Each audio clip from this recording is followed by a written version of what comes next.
Economic ties between Britain and the European Union officially end Thursday night.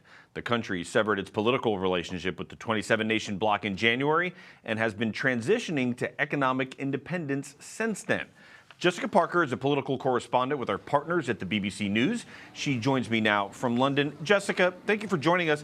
Explain to us what Britain's economic independence will look like in just a few hours and what things will change moving forward.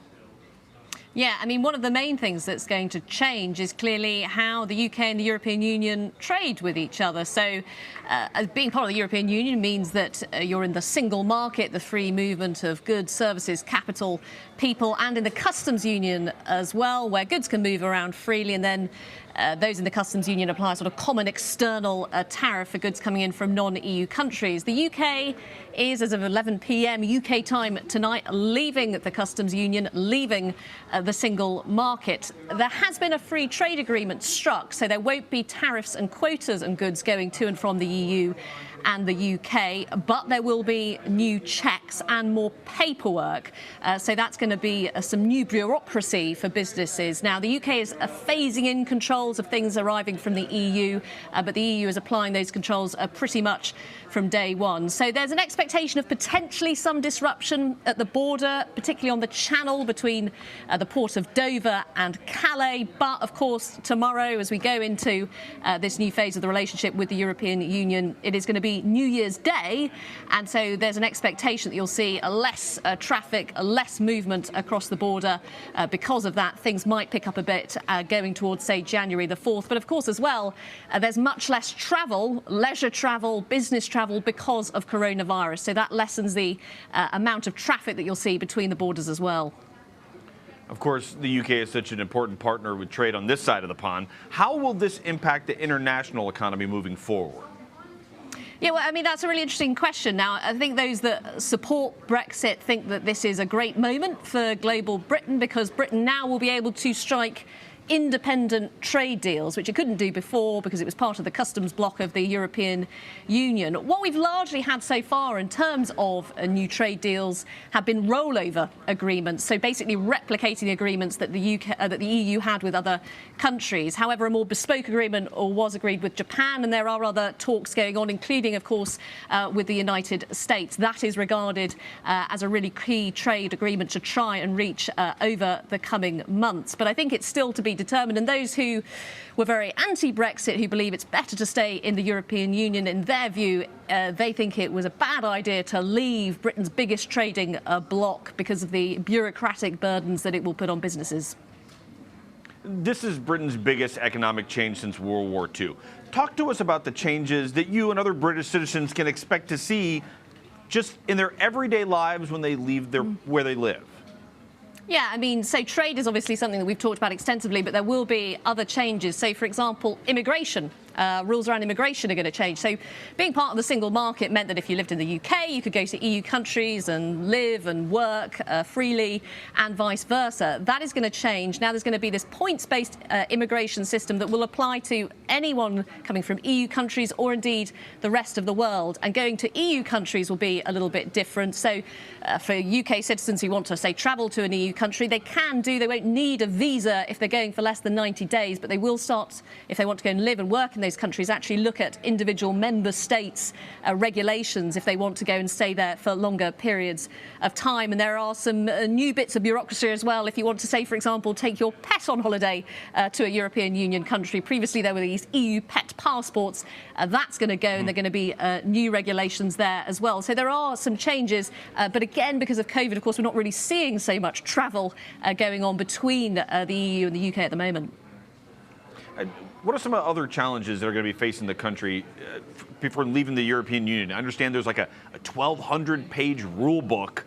I mean, has everybody digested that yet? I don't think everybody's necessarily digested the extensive free trade agreement that we only got sight of just a few days ago. I mean, it really was agreed at the very late stage, and that's led to some criticism from certain politicians and from businesses as well, who feel that they haven't had much time to get used to the new arrangements. But look, I mean, this is a major change. The UK has been part of some form of the European Union for nearly 50 years. This is a very very long-standing relationship, and the process of leaving has taken years. Of course, it was back in 2016 that the UK actually voted to leave the European Union, so it's taken quite a while to get here. But I think as well worth pointing out that, yes, a free trade agreement is in place, but there are still some things that are going to be ironed out over the coming months and probably over the coming years as well. So the arrangements, for example, on financial services is a huge part of the UK economy. Those discussions are going to go on because only sort of limited arrangements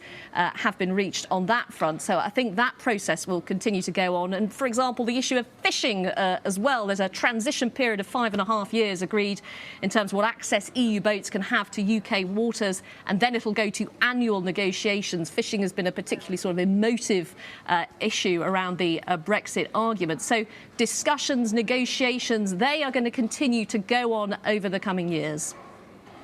This all comes, of course, during a time when the coronavirus cases are surging across the UK, enforcing some of the most rigid restrictions as a result of the rising cases.